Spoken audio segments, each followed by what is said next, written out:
Here are 7 style principles completely changing the way I'm going to dress in 2026. After this last year of curating and downsizing every section of my wardrobe, I want to talk through the most impactful style principles I have learned this year. If 2025 was all about curation and repetition, repeating favorite outfits, favorite pieces, I want 2026 to be more about creativity and bringing to life more of the things on my style mood board, all the whilst making the most out of clothing and accessories I already own. In today's look, I've pulled together a lot of the pieces I own from Gingiberi. I'm working with them in today's video, and I'll be styling a couple of their pearl pieces that will complement a lot of the looks that I want to create in 2026. The first style principle that I want to embrace in 2026 is not taking the shortcut to good style. When I say shortcut to good style, I mean buying stylish things to elevate our outfits. But what I found is that this shortcut doesn't always work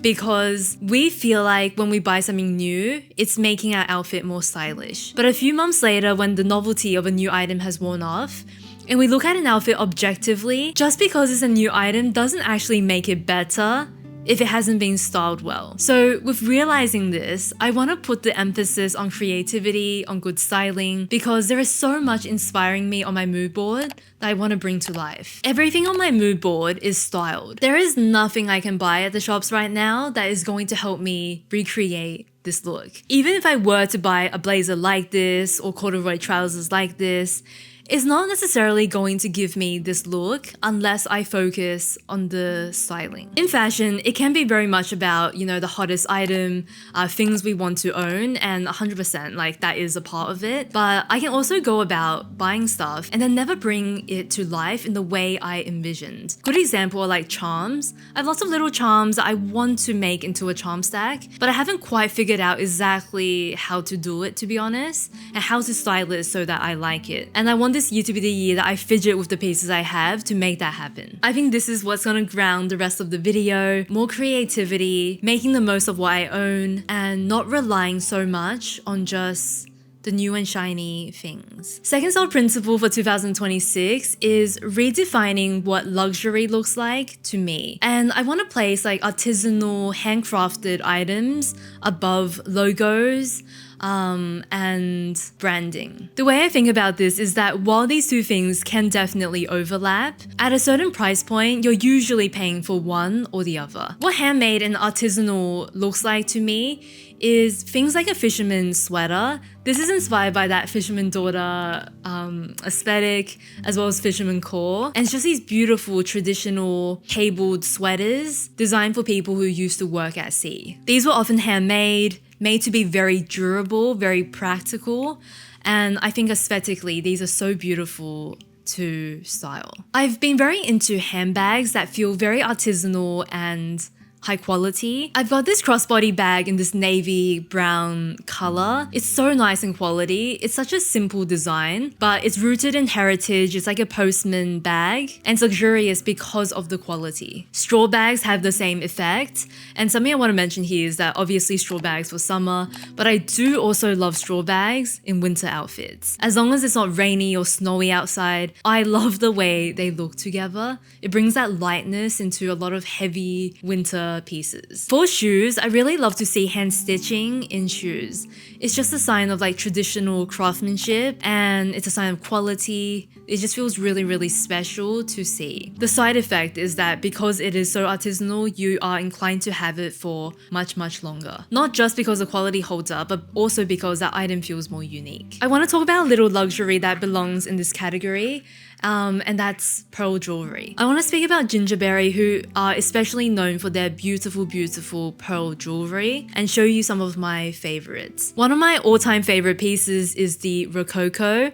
And this one has 3 to 7 millimeter pearls, and they create this loop effect which I think is so unique and stunning. These are made with their Aurora pearls. It's an AA Pearl grade and set in 14 karat solid gold. I would wear them in just like an everyday outfit, especially if the outfit is simple and I wanted something a bit more. Something truly timeless are these Ready for Love pearl studs. The size of these pearls I love because they feel very impactful in an outfit, like very noticeable, but at the same time, feels very classic and timeless. Also set in the 18 karat gold. One of my personal favorite pieces is the trace bracelet, and what I like about this one is that you've got the teeny tiny pearls at the end and they gradually get larger at the center before tapering off. It's such a simple yet beautiful design, and somehow the smaller pearls at the bottom makes it feel more comfortable and easier to wear. These earrings I'm wearing as well as this bracelet are my favorite Gingiberi pieces. And then the other item I have to show you is just like a classic timeless pearl strand. The one that I'm wearing right now is the SILINE style. It's made up of 4 to 5 millimeter pearls, AAA grade and set in 18 karat gold. This I feel like feels more modern because of the smaller size. If you do want that classic option, this is the 6 to 7 millimeter option. Of course, I love to wear this one alone, but it also works really well, stacked in like a double strand. If you have pearls on your wish list or you're looking for a very special gift idea, I do have a 15% code with Gingiberi when you use Helen15, and this code is valid on top of the sales they're doing for Christmas. As a side note, everything comes in this stunning packaging. They do free worldwide shipping and then also 30-day returns. All the pieces I'm wearing along with like the size of the pearls will be linked down below if there's something you'd like to reference. Something that had a big effect on me this year and I'm taking into 2026 is that trend where when we declutter things, we realize the things we're getting rid of used to be money. I cannot unsee that visual, and it resonates with me so much because this year I did a lot of decluttering and just seeing the kind of things I had once purchased that, to be honest, I like but do not love was eye-opening. So I'm reminding myself in 2026, I don't want to buy things I like. I want to buy only things I love. And what this means is that I have to embrace a little bit of FOMO. For an item like a Coach bag, which is definitely a very trendy item of the moment, it feels like I should be a part of it because at one point in my life, I loved Coach. The wristlets, the mini bags, the pouches, that was completely my thing in the early 2000s. And the thing is, there are so many bags from them that I really like at the moment, including this style. But the moment I put this onto my wish list, I can kind of see it against other things I like. And it becomes very obvious to me that while I like this item, it does not compete with other things on my wish list, which all feel so much more aligned to my style right now than this Coach bag. So what I'm saying is that while I really like this Coach bag and it's beautiful, it doesn't mean I need to buy it and it doesn't mean I need to own it. And I only want to own things I 100% love at the very top of my wish list rather than everything that I kind of like. And what really drives me about this one is that the cost of buying something good or buying something I like but don't love is not just the money, it's also the space that it permanently takes up. It's the guilt of not wearing that item as much as I can, and then the opportunity cost of not owning the thing that I actually feel like is perfectly aligned to what I want. The reason why I love a declutter and I think decluttering is a really good idea is because you do go through this process of seeing all the things you like but don't love and realizing the amount of money spent here that could have been put to better use, either saved or buying the thing that you truly wanted, is really eye-opening.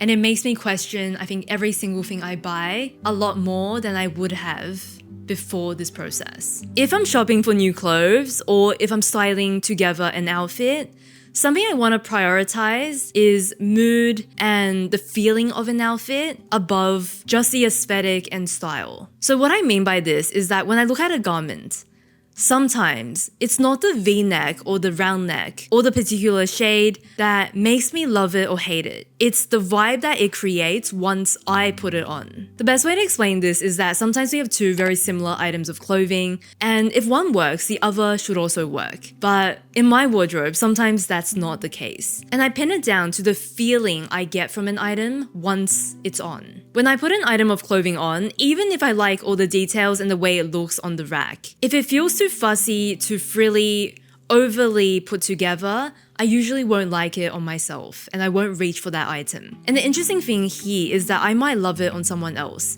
because for their features, for their essence, it looks more effortless than it does on my features. So your essence comes into play here, and while a top that I love might be effortless on someone else, it may not give effortless on me, and I want to prioritize that mood and feeling an item gives above the design details of that clothing. Since I want to just have a lot more fun with fashion in the upcoming year, this is a year where I want to create outfits that suit the feeling I want to have in my clothes.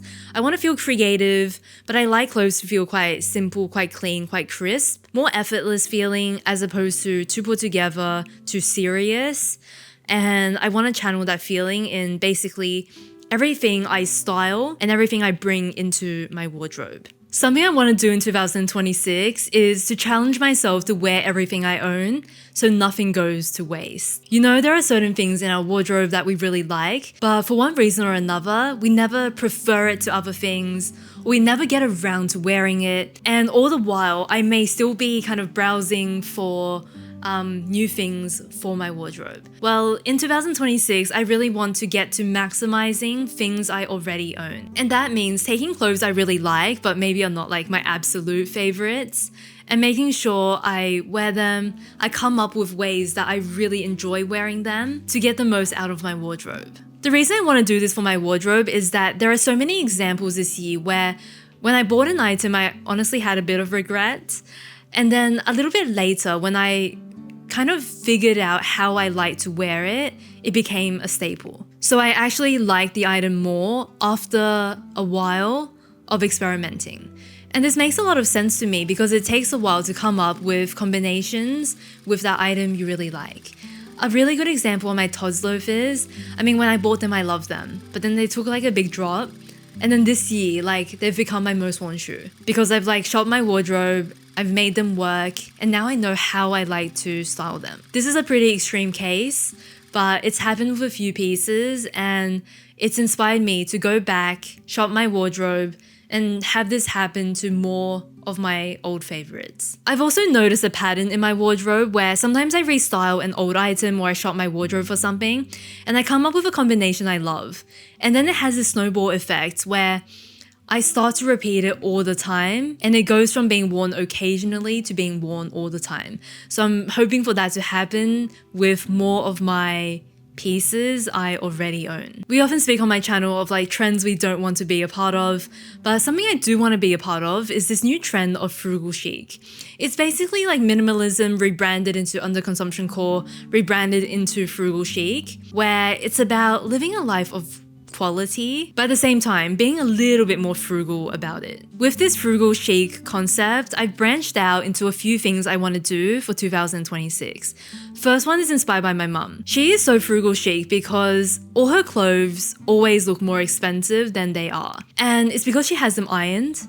Nothing is ever like super creased. Everything is well cleaned, well maintained. The clothes are always hung up after she wears them. Everything just looks so neat because it's looked after. And making sure I look after my clothes is 100% a priority. So giving my linen a good steam or iron is at the top of my list. Making sure I do like gentle cycles, allowing things to air dry, maximizing wears between washes are all priorities in clothing upkeep. As part of this frugal chic trend, I love the sections of my wardrobe where I only have one of the item. So for example, having one pair of sunglasses that I wear every day, every time I wear sunglasses. They're a pair from SILINE that I really love, and I kind of love that in this section, I just have that one option. This would never work for a category that I'm obsessed with, like jewelry or like dresses, but for something like sunglasses where I'm not obsessed with them, I love just having one. Another good example for me is a hat,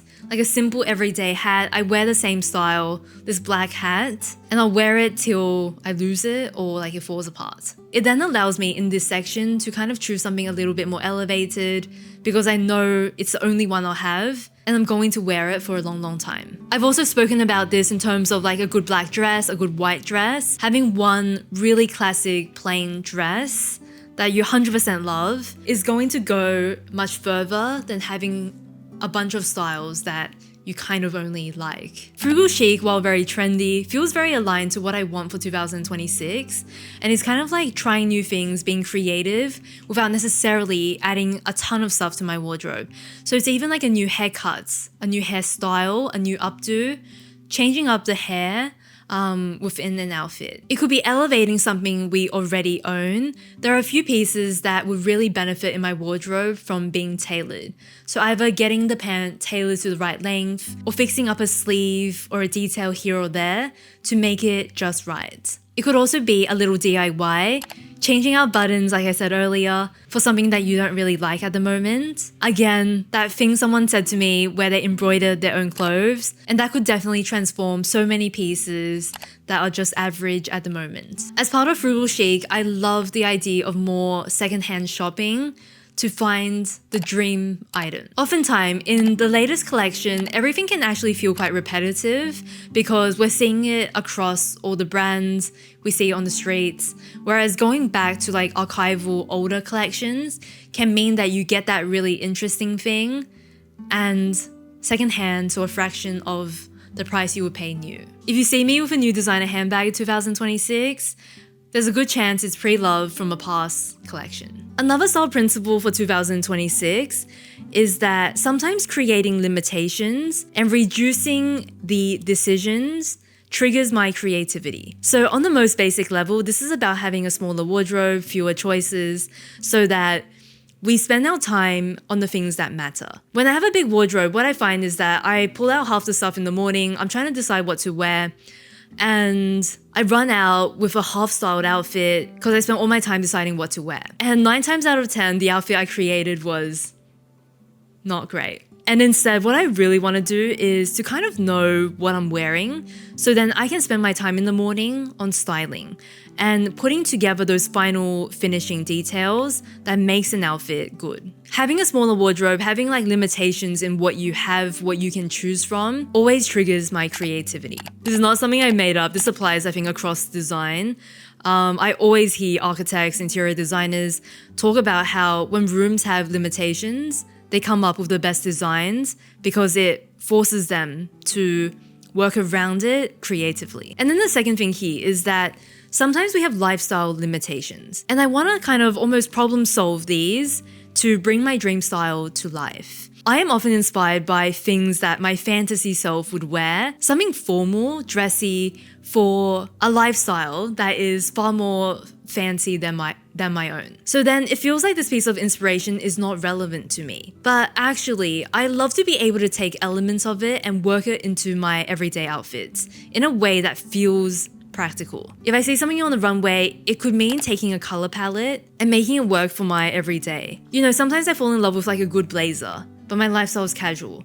But there are always ways that you can style a blazer more casually, and then more importantly, you can find a blazer that is not so formal to begin with. Instead of buying something for your fantasy self that doesn't really work for your everyday, I think once we tailor it to our lifestyle, when we work around these limitations a little, when we style it in a way that could work, we end up bringing a little bit of that fantasy into the everyday, and it makes fashion fun. And that's something I want to do more of this next year. Those are some of the style principles I want to bring into 2026. Let me know if something resonated with you. Let me know what you're doing for 2026. Thank you so much for your support in today's video. Thank you to Gingiberi for working with me. All the links will be down below. I hope you have a lovely week ahead, and I'll see you next one.